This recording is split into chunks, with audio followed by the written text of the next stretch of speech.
So this standard for property, plant and equipment, this would be lighter than IFRS 15, but still one of the most significant ones. It is, I believe, since 2005. So quickly overview of the session. Just like any asset, we will talk about the key concept: recognition, measurement, disclosure, derecognition, depreciation, and then finally some questions. So property, plant and equipment, just revisiting some of the asset criteria.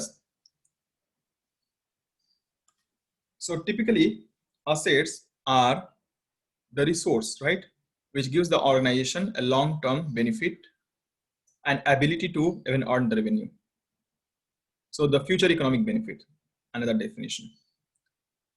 So that's what comes from assets. Property, plant and equipment is more specific type of asset which helps the organization in the administration or delivery of the goods or services, the productions, etc. Hence, within the world of assets, property, plant and equipments are recognized and categorized separately.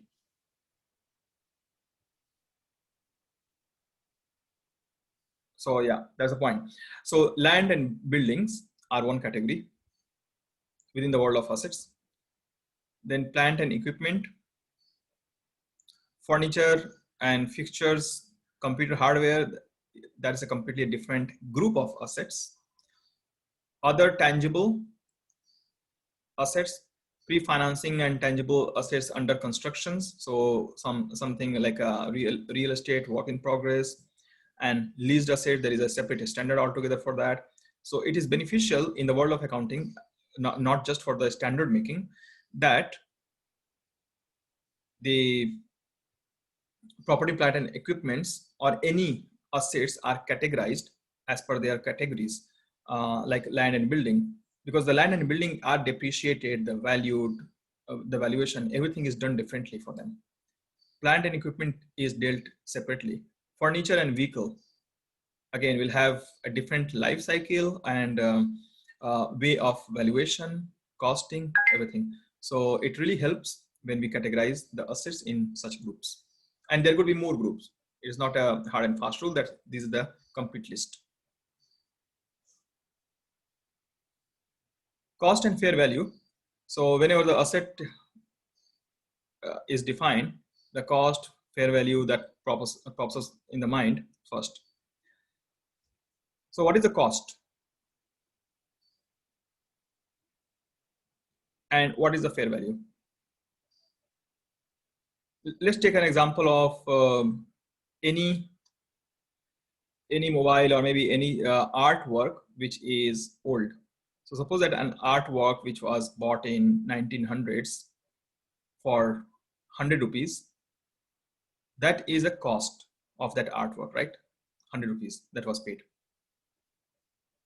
Of course, if there is any transaction cost, if there was any transportation cost, we will add that on. Maybe from $10, it becomes $11. It is 100 years since it was bought. And then we found out that, one of the great personality used to, meditate or ponder over that picture every day. The price of that artwork is now 100 million. It's not just $100, it is $100 million now. So that's a fair value. So cost can remain same, can go down with depreciation, but the fair value can become very, very, very high or even low, depending on its intrinsic value or perceived value in the market. So the notion is that fair value will be something consistent with the market if two people who are willing have understanding of the value, the price or the goods that they are buying, are under no pressure, under no duress, and free to make the transactions. And if they are buying at arm's length, it is considered fair value. What is the meaning of arm's length transaction? Is that just because it is like 3 to 4 feet distance that we need to maintain because of the COVID?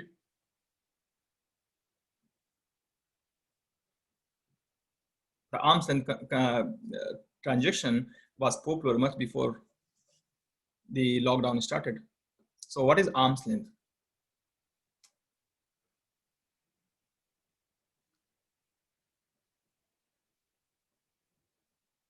We refer arm's length transaction when any transaction is transparent or in an open market.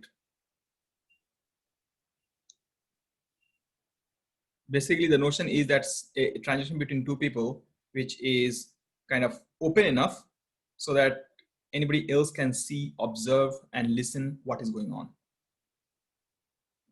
So something not secret.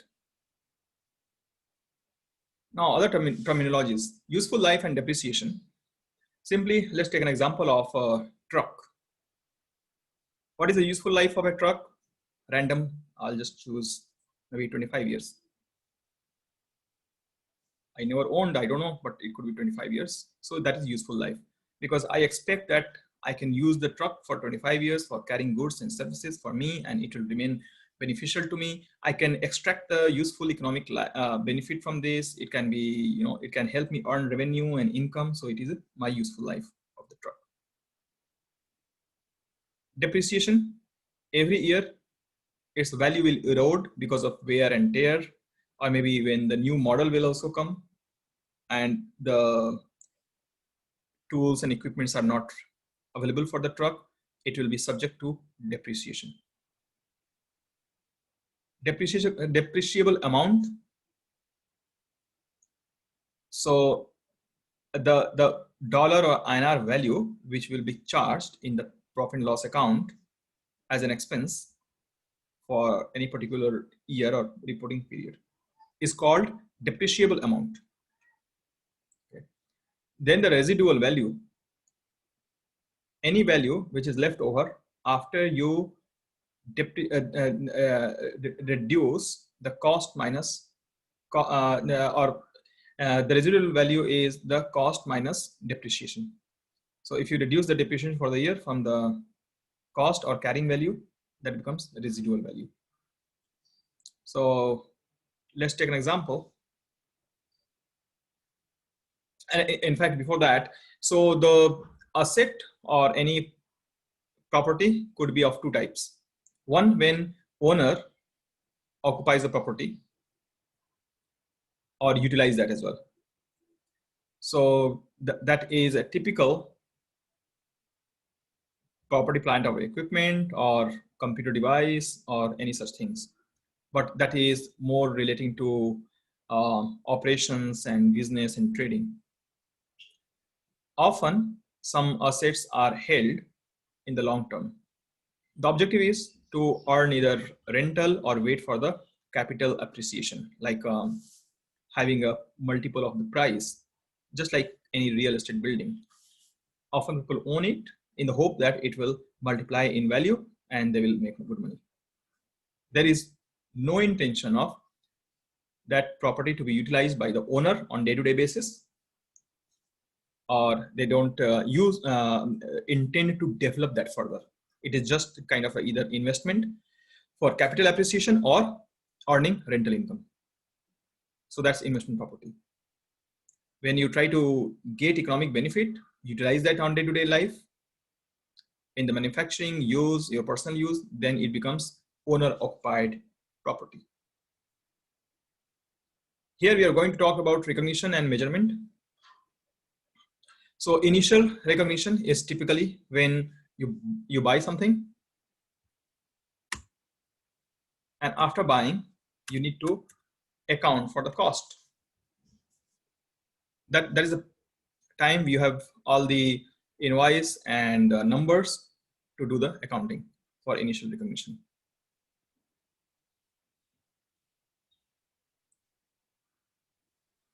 Let's do a trivia before everyone sleeps.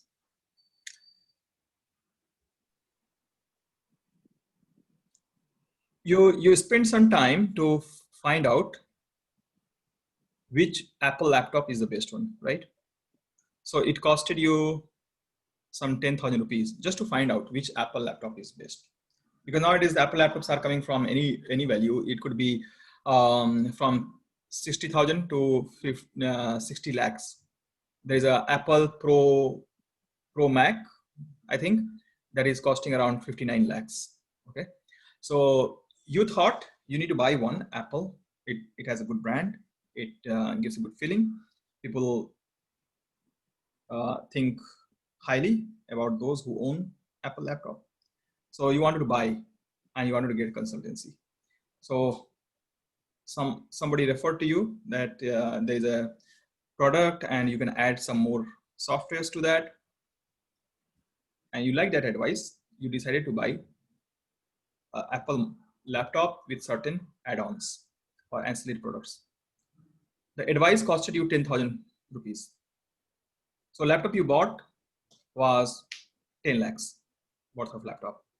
Then you bought few more ancillary products, which was for 2 lakhs rupees. Okay. You also bought insurance for 3 lakhs. And the delivery also costed you 50,000 rupees. Okay. Now I'm thinking how much or how will you capitalize and how will you calculate the cost of this entire laptop? If you don't remember the number, it is okay. You can just suggest what elements of this entire transaction or the purchase will be considered for calculation of cost and as per the initial recognition rules. Anyone? If you want, I can repeat.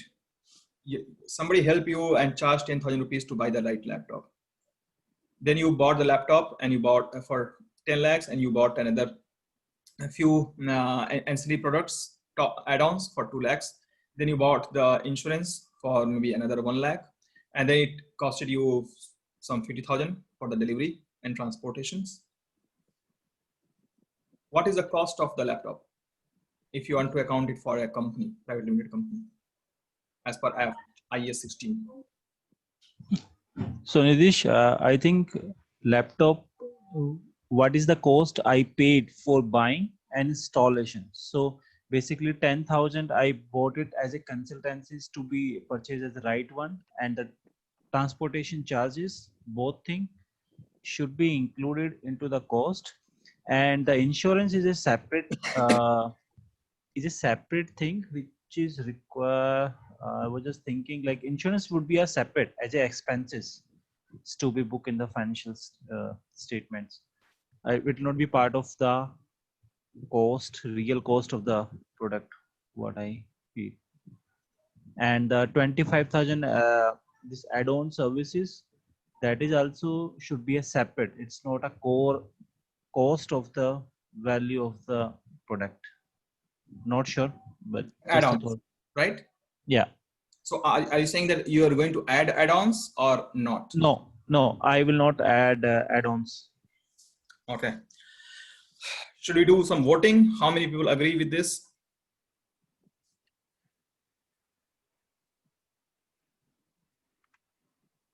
Okay.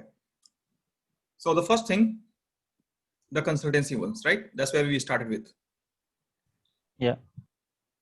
The news is bad. The consultancy will not be included. Now let's think from a different hat. The hat is, if the guy would have suggested a laptop and you did not like the advice and you decide not to buy the laptop, would that advice be of any value to you? No. No. If you decided to buy a laptop of your own choice rather than following his advice, would that have made a laptop any better in performance? Would that advice will give any better economic value to you in the future? No. No. So that advice is a sunk cost. It has no future economic benefit.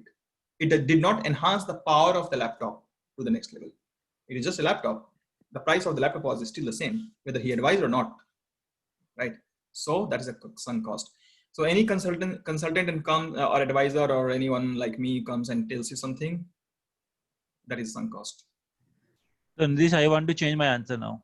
So like you mentioned, anything which is add-on the services which economic benefit can be increased in the futures, that should be added. So Yeah, in that case, like the add-on services might be a part of the cost. true. Should be, yeah. Because it And enhances the power of a computer, the right, usefulness of that, and economic life, and so many other benefit. exactly. Right. Now, what is the most controversial part here, where the debate should happen?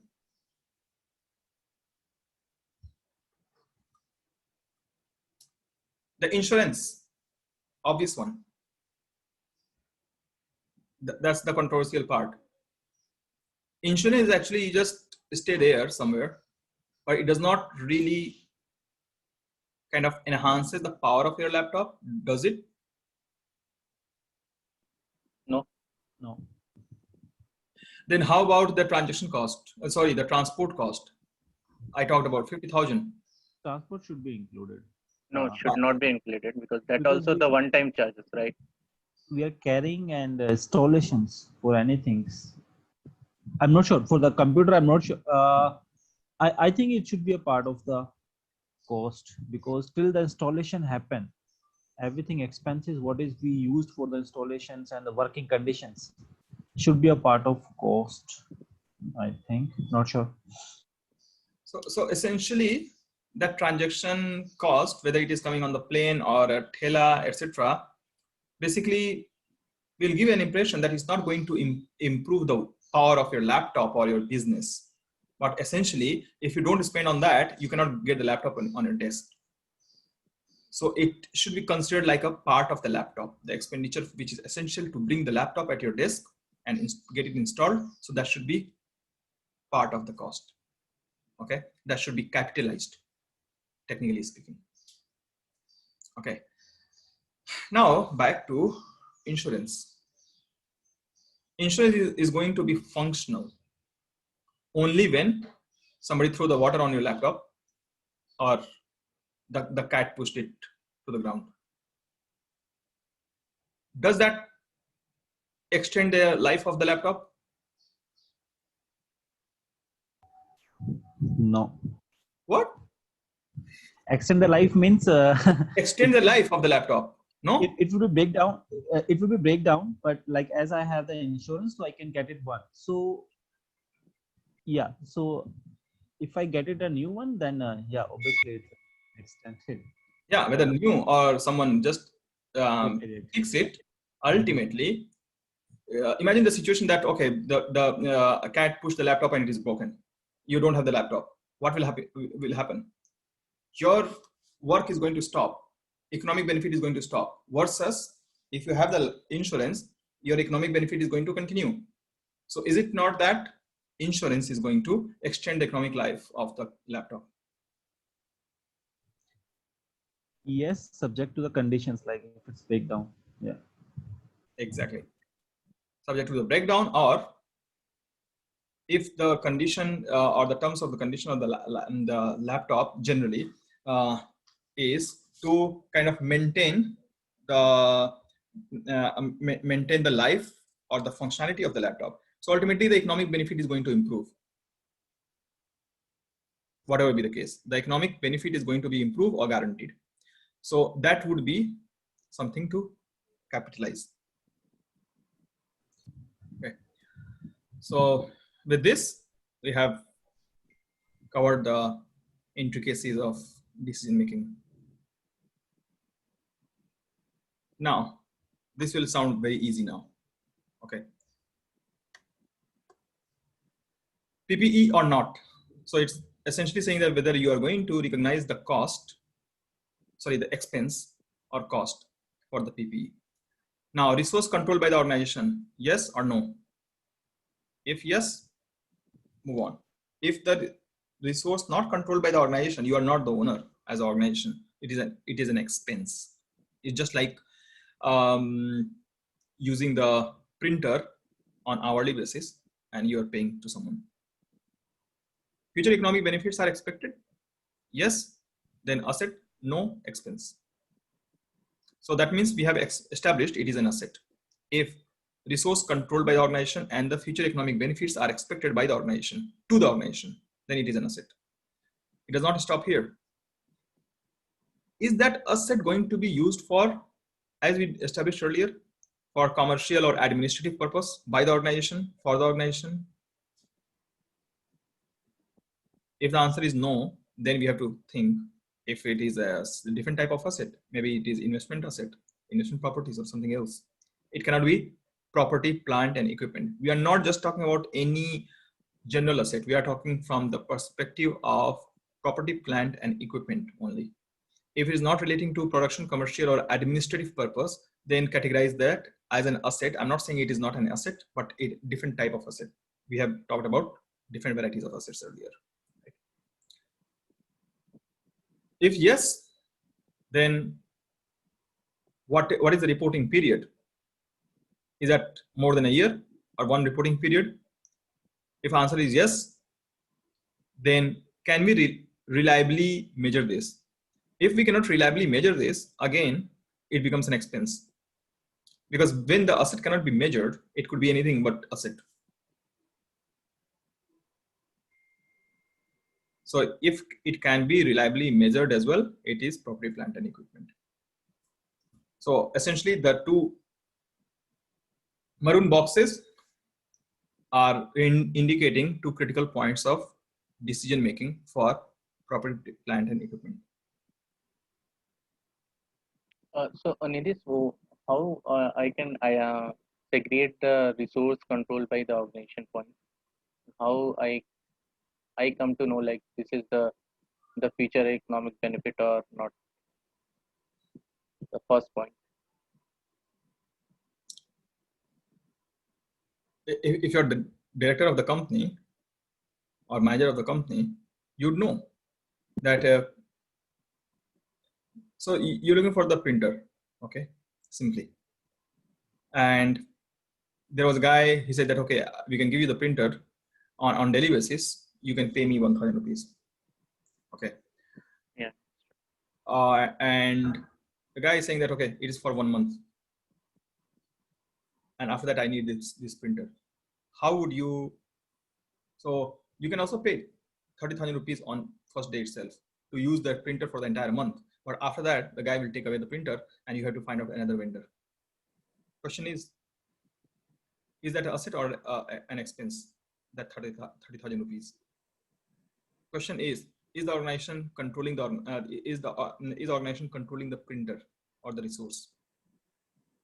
And the question is that, is the future economic benefit from that 30,000 rupees coming to you? Answer is no. Because you will know that resource, which is the printer, is going to be controlled by the organization or not. It's not really. It's not controlled by the organization. You're not like an owner in this case. This is just like a rental. Somebody has given you to use this for some time. You're not the owner. If you're not owner of the property, plant, etc., then it is not an asset. The first criteria of the categorization of any such equipment is that you need to be owner first, right? And that you can know from the agreement, from the terms and conditions. You can also know whether it is you are going to get the future economic benefit from the terms and condition and the agreement. Okay, so this is how to judge the first two steps.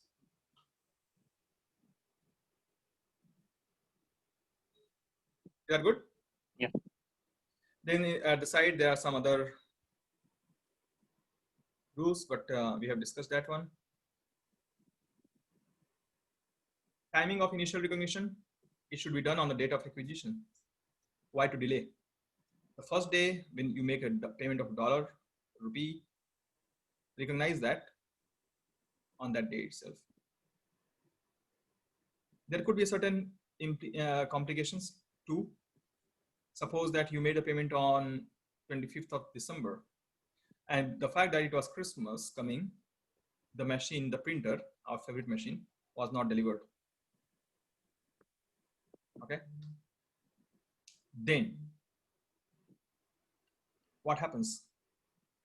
Do we have the asset or not? So we made a payment, but delivery has not come because of the Christmas. So the asset will go into the suspense account because it has not been categorized yet as a property, plant, and equipment. However, on the other hand, the delivery has been made.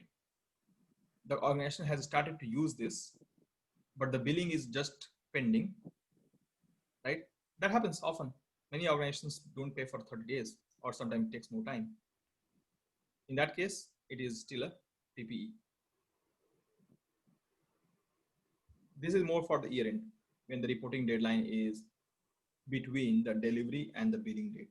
Otherwise, life is simple. The initial measurement. How do we measure any PPE? Either at cost or at fair value. That is from the perspective of initial measurement. Always remember, we are talking about initial measurement here.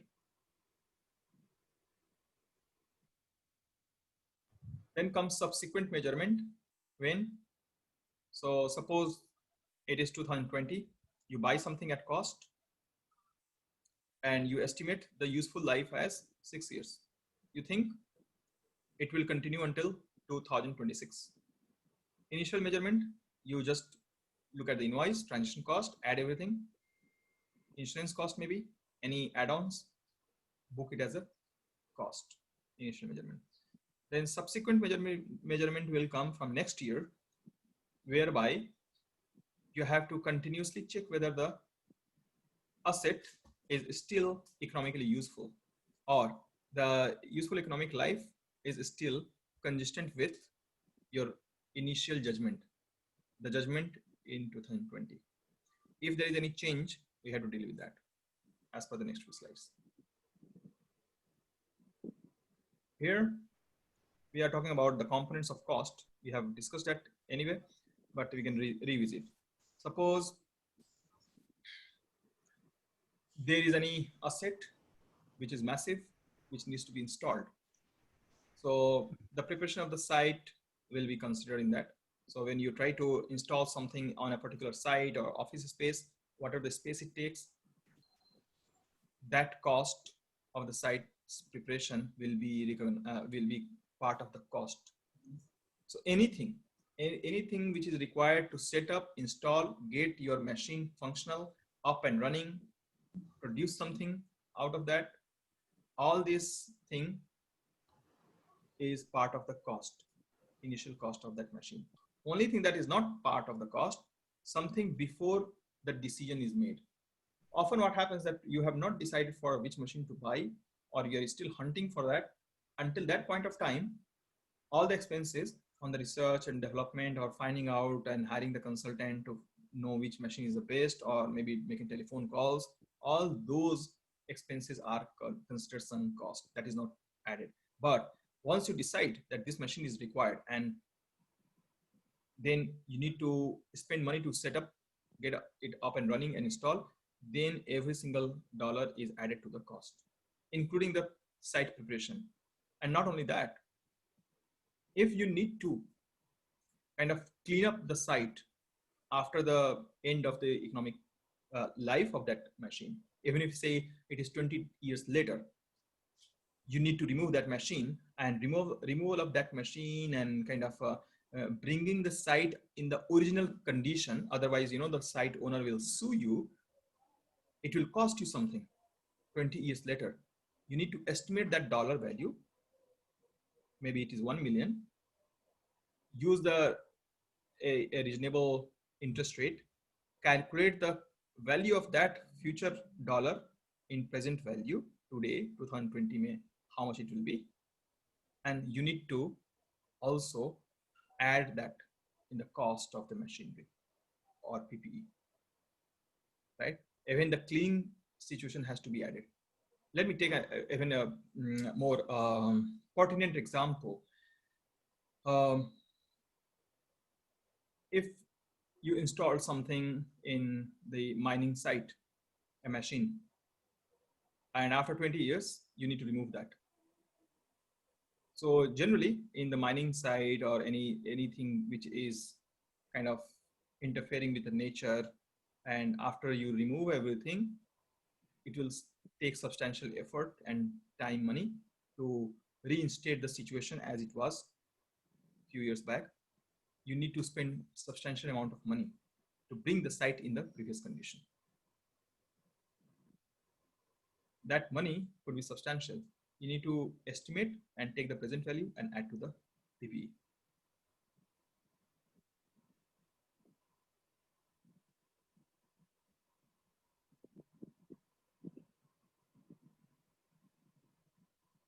Another quite intuitive point, self-constructed assets. So whether you buy or you construct yourself, just like we took the example of bringing the PPE into a site, installing it, preparing the site, etc. So no matter how you source the equipment, whether you buy a laptop or you buy the components of a laptop to build a laptop yourself, right? It is the same thing. From the accounting and costing perspective, it is the same thing.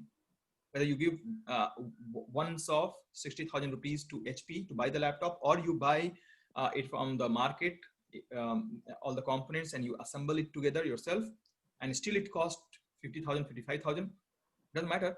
Everything is the cost of the equipment. So self-constructed asset does not mean that it is not, the dollar or INR value is not going to be considered as part of the asset. It is the same. You still need to account that.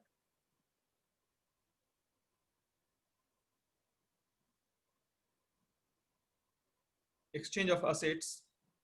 So sometime there is an exchange of assets as well. You get a laptop maybe for exchange of a mobile. So there is a way to value that. It is fair value. So it's like a barter transaction. And if you get extra cash, give extra cash or get extra cash as part of that barter transaction, you can still measure the cost of that product. Okay, let me take an example. If you get a laptop and from your friend and you give a mobile to your friend, right? When you give a mobile, which was 50,000 rupees, and you also have to pay 20,000 rupees. So your laptop worth 70,000. So the cost of laptop is 70,000. So the cash consideration that you give and mobile, which you have bartered with, both added together is the price of the laptop or the cost of the laptop.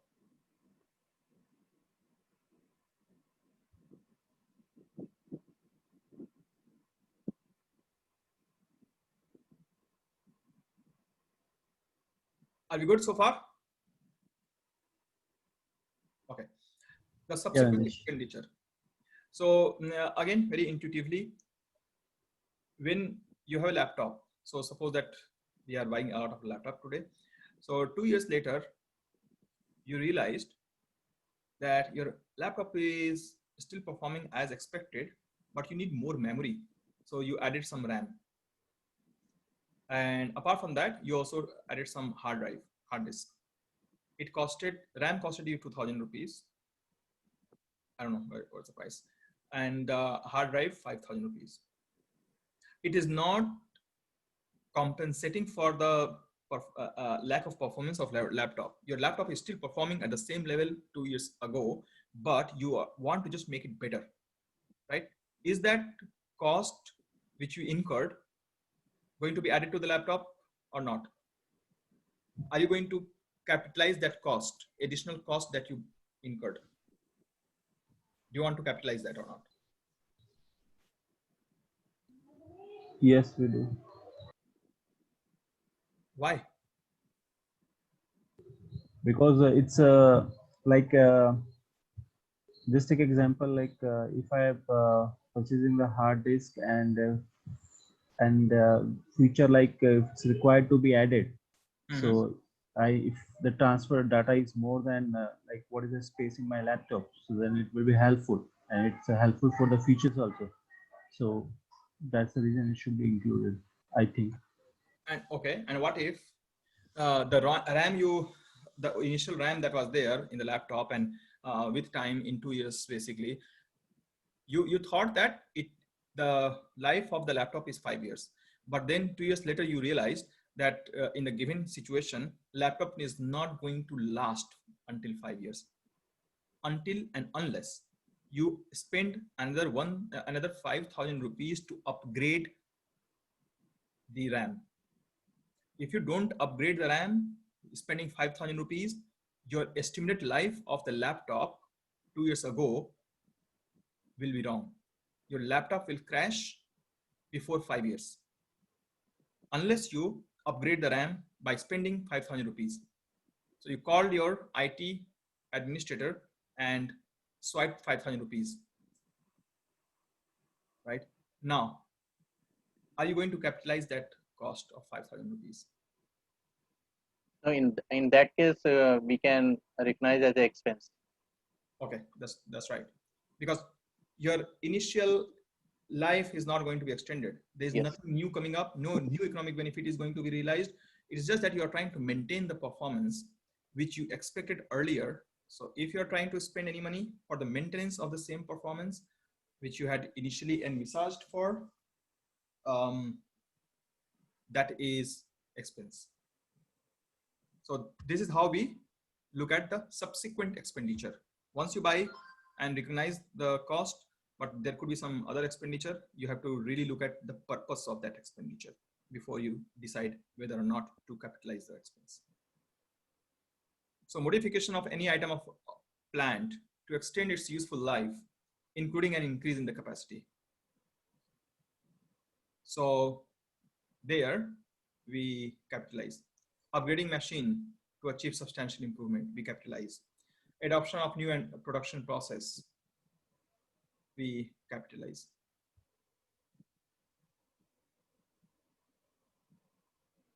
We expense out here, as the picture shows, if there is a repair, renovation, or maintenance, as we agreed.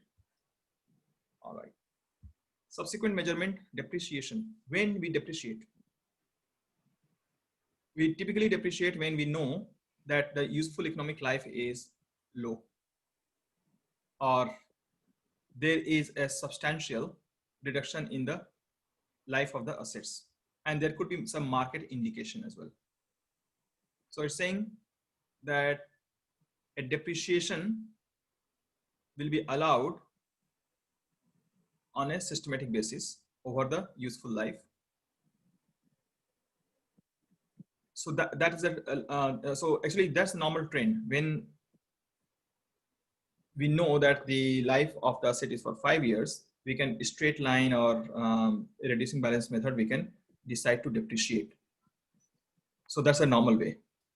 The only exception is that certain assets are not depreciated, such as we talked about the piece of art or the land. Land is generally not depreciated like a typical asset. Also, we don't depreciate something which is already a work in progress, because you need to finish the product. Any real estate or any inventory, first finish this at a point of time, and then start first recognizing the book, and then start to depreciate. You cannot depreciate while the work is still in progress. So that's one thing. It could be asked in the objective questions as well. So depreciation method is used as per the expectation of the organization as to how the economic benefit is going to be acquired, how beneficial the asset is, how long it will take. So it is a subjective judgment as well. Of course, if the subjective judgment is beyond the industry standard, sometime even auditors or the financial analysts check that a typical truck should last for say 25 years. But if you think it is going to last, the management say that, okay, it is going to last for 40 years, that is questionable. So while the judgment and the management estimate is something that can be used, but auditors and financial analysts can also check what is the trend in the market and in the industry. So something should not be completely out of the way. And depreciation, for every period is expensed out. That's a charge in the P&L. How do we estimate the useful life? That is management, discretion, and judgment. Now, the next thing is we also change the estimate of the useful life, right? And even in the best case scenario, with all the good intention, management may be forced to update and revise the estimate of the useful life, because it's hard to predict the future. Business is changing very fast, right? So the truck that I was thinking for is useful for 25 years may just end the life in 20 years. So I have to change the estimation. If I change the estimated life, the depreciation number will also change. Yeah, Sachin? Okay. So I'm just telling like to be, okay, just think like I have a company and I purchased one of the assets. So I just define the useful life of assets is less only, so that my depreciation would be more. And I can be helped getting a tax expenses like it will be less only. It will be help for the company. And then Right. I'm showing a or something expenses and to add on the life of that machinery, that like initially I put it like a 3 years, now I'm making additional it's 2 years to showing expenses again. So is it something defined in the standards like, or Indian gaps or any of the gaps, like a useful life of any of the assets? Like it should be 5, it should be not less than 10 years, it should be like that way. In that case, otherwise I will manipulate the financial statement. I was just thinking like, Okay, you have a couple of questions in that. So first, the obvious question answer, it is not defined as a rule of thumb what should be the estimated useful life of the asset, be it is in Indian GAAP or in IFRS or even in UK GAAP as such. Okay, that's not defined, but still there is some control. So as I said, there's an industry standard. The auditors will tell you that, hey, you cannot estimate this way. They'll say that 90% of the cases in the industry, a truck or a printer has this many years of the useful life. If you go way too beyond that, then they will question you, right? So though there is no rule of thumb in the accounting standard, but there is certain rule for each industry. Auditors and financial analysts, business analysts, Wall Street analysts, they know it, right? Second thing is that manipulation. That initially I will say that, okay, the truck is useful economically only for 3 years, so that I have higher depreciation and lower tax. But remember, it is not always that beneficial too, because ultimately your tax expense will grow in the future, right? If you depreciate too aggressively or reduce the useful economic life too quickly, then your tax will be increasing in the future. A. B, as you said, that maybe at the end of 3 years, I say that, okay, the truck is only useful for 3 years and I get massive depreciation charge and then have to pay less tax. But after 3 years, I'd say, oh no, actually it should be 10 years, right? I change it. So in that case, of course, the entire depreciation charge will change, but that will be questioned by auditors as well as the tax authorities. You're not going to get any extra rebate anyway, right, on the depreciation. Once you have adjusted in your book, you have got the tax benefit, right? Depreciation ultimately gives you the tax benefit. You agree? yeah. You have, suppose that in 3 years you have depreciated the entire truck for 30 lakhs. Okay. Then you decide that, oh, I made a mistake. It was supposed to be 10 years. Then you say, you know what, I need to depreciate it for 10 years. Tax authority will say, okay, fine, depreciate it for 100 years if you want, but your entire truck has been depreciated in the books, in the P&L. So it doesn't matter. For us, now your depreciation expense is not going to be valid. They will add back the depreciation charge and calculate the tax. Got it? Okay. So ultimately what I'm saying is that once your 100% charge of the depreciation is done or 60% is done, you can just change for remaining. Or if you have utilized the entire depreciation in the 3 years only or 5 years only, tax authorities are going to deny your further change in the depreciation charges. They will just go by the first time that whatever you estimated life chose to have, right? And you will have two different set of books as well. The tax authority will follow their own rule, saying that okay, you can only use 3 years depreciable life, but on the financial statement you can still use for 10 years. Then the deferred. Yeah, it can cause like a deferred tax assets, or there is a concept of deferred tax asset, deferred tax liabilities. But for taxation, it is quite simple. They will just look at your total depreciable amounts, whether you use in first 3 years or in first 3 years or next 10 years, it doesn't matter. You are going to get a fixed amount of depreciation expense only. So And Nidhi, means how the company is doing like this. Like, let's suppose I have done the mistake in the calculation of the useful life of years, right? So in that case, what they are doing practically in the what they are doing in the which organization. company? Okay, so if Let's suppose I have one company, I have done the mistake in the economic useful of life of years. okay. I have put the 3 years instead of 10 years, right? So based on the 3 years, we have already paid the tax and all the liability to the government on whatever. Right? Now, end of the third year, I realized that it should be the 10 years. So I changed that instead end of the third year, the 3 years to 10 years. Okay. But we have already paid the advance amount based on the 3 years, the tax liability to the government, right? No, you have actually paid less tax to the government. Okay. When you have 3 years of depreciable life, your tax is lower. When you increase the depreciable life, useful life of the asset, right, then your tax is higher. Okay. So still I understand your question that when the lifespan of the asset is less, that means you have a higher depreciation. That means you have lower profit. That means you have lower tax, right? So Yes. low useful life means low tax, and high useful life, longer useful life means higher tax. So when you choose to have lower life, that means you have paid lower tax. And in the future, you have to pay more. So what tax authority will do? They will say, okay, you have already utilized 60% of your credit. Okay, agree? Mm-hmm. They'll say, okay, 40% is still remaining of your truck's depreciable life, because ultimately the value is going to be the same.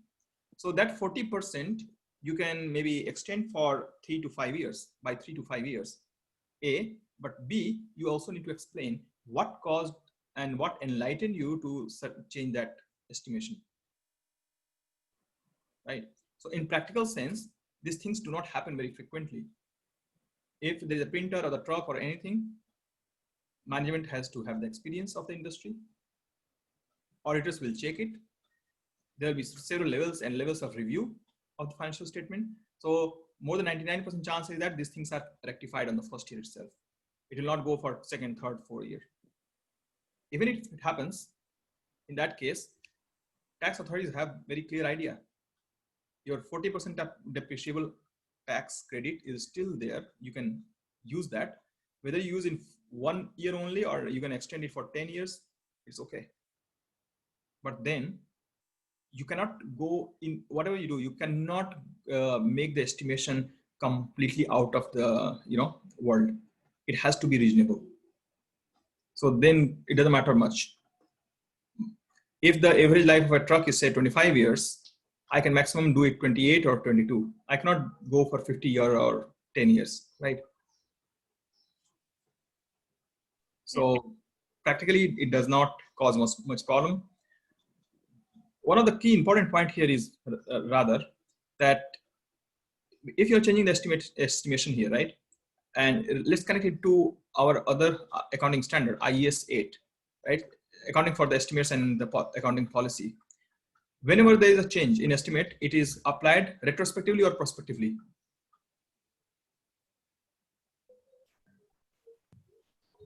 Resto. Prospectively, future only. Yeah.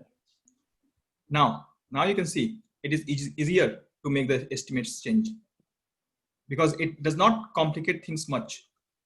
If there are some depreciation still pending, you can just extend it for next couple of years, so long as your new estimates is also reasonable. Because change in accounting policy only is applied for previous years. Estimate is only for the future years as per IAS 8. Now the subsequent measurements.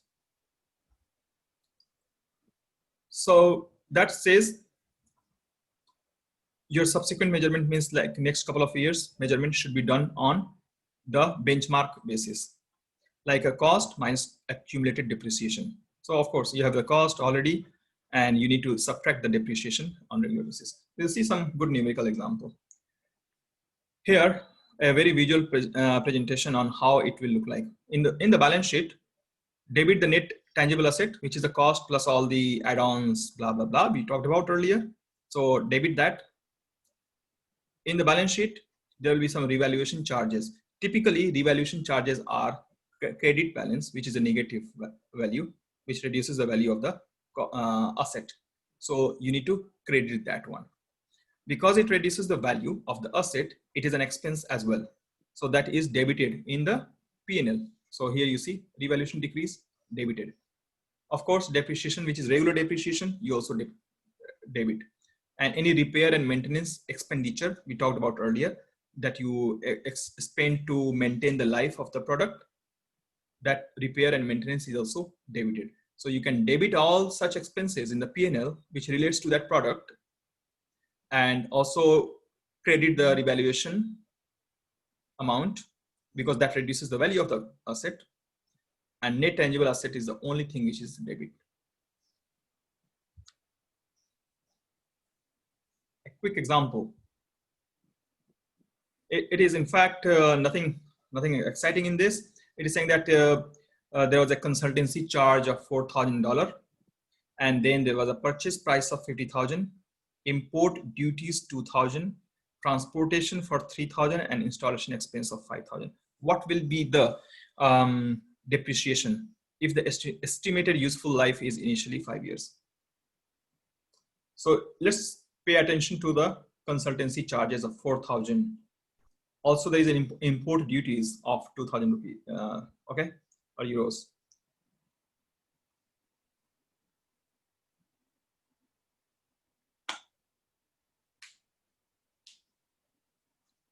Cost of acquisition, how much? Except of consulting. Yeah, remember the tax and any collection, any government tax and everything should be added back, because if that is not paid, the goods will not arrive in the country. You can't avoid that. 5 years estimated life, so 60 months. 60,000 divided by 60, 1,000 is your monthly expense in the P&L, depreciation. Okay, this is your P&L. So depreciation is 6,000. Why? Because it was bought in the middle of the year. So 1,000 times 6,000 is your depreciation expense, debit. N means first period, first 6 months. Now gross carrying amount is 60,000. 6,000 is depreciation. What is your net carrying value at the end of the year? 60,000 minus 6, 54,000. Simple enough? Yeah. N1, N plus 1 is what? 6 months here, 12 months here, 18 months. So what should be the expense? 18,000. 60 minus 18, 42. Similarly here, right? Yep. Next one. On 1 N plus 2. N plus 2 is what? 18 months later.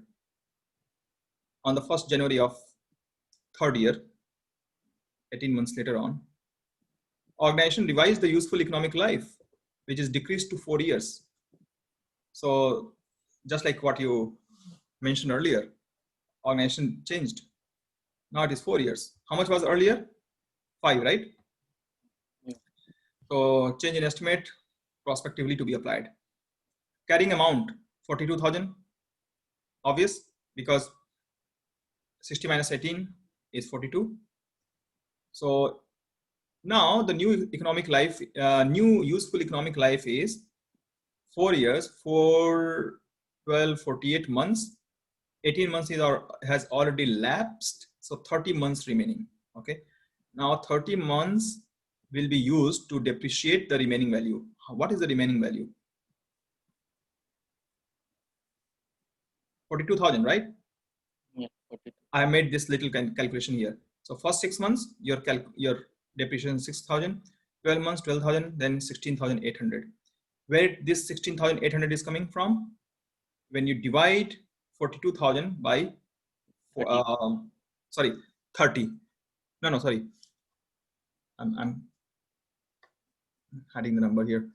So you have 42,000 to be depreciated in 30 months. So 1,400 per month is your depreciation charge monthly. Yeah. In 1 year, 1,400 times 12, 16,800, right? Yeah. So this is helping us to just see what is the yearly depreciation. So 6 plus 12 plus 16,800 is 34,800 our n plus 2 card depreciation. So put it here, right? This 34,800 is our total depreciation. Initial cost is still 60,000. So your new carrying value is how much? 24,200. Okay. This one is clear. 16,800. This is coming from this N2 number. And this N2 number is 42,000, which is my remaining carrying value divided by 30 months. So that is my P&L charge for period N2 after the useful life is decreased. So Nidish, it's linked with like IAS 8 or like estimate change. So my futures depreciation would be changed accordingly. Like I just simply divided left. And it is changing. Because if it was 5 years earlier, my monthly charge was how much? 1,000. Now it is 1,400. And why it is much more than 1 year difference? Actually, it is going quite sharply high, 1,400, because it is catching up for the past error as well. Did you notice that? Yeah. Because you have just reduced the useful life for 1 year by 1 year, you know, yeah. So it should have gone in a normal way only from 1,000 to 1,200. But in fact, it is going quite sharply up 1,400 because it is catching up for the past error. Because remember, you cannot correct the past, you can only correct the future. So the future adjustment is quite high. So now you can intuitively, you know, reconcile our discussion with IAS 8 as well in this case. Are you good? Yeah, Nidish. What example? The next one is n plus 3. Now we moved another 1 year. Okay, so how many years now? N 6 months, N1 and N2, 24 months. So 30 months lapsed already. Okay, now the organization has incurred expense of 9,000 to increase the maintenance computers CPU and 6,000 to fix various bugs. Okay, so 6,000 to fix the bugs. Are you going to capitalize this?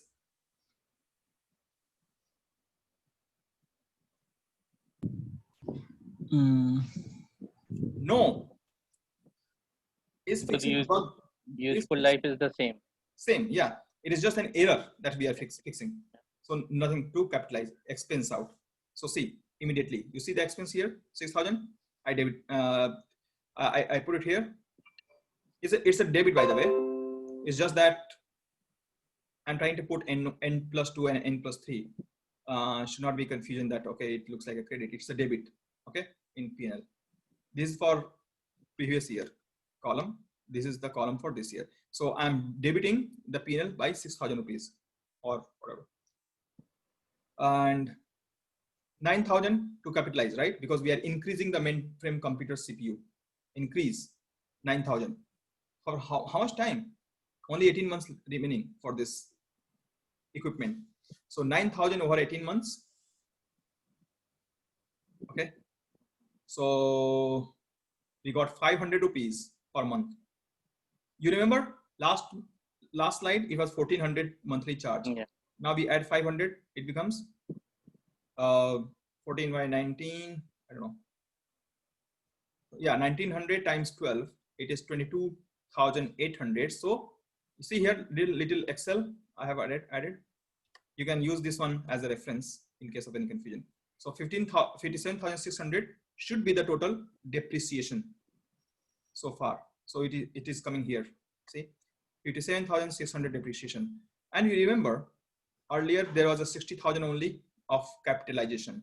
Added 9,000. Now it is 69,000. So your cost has gone up because of the capitalization. Same, your depreciation is also has gone up. Your new carrying value is 11,400. That's your new carrying value.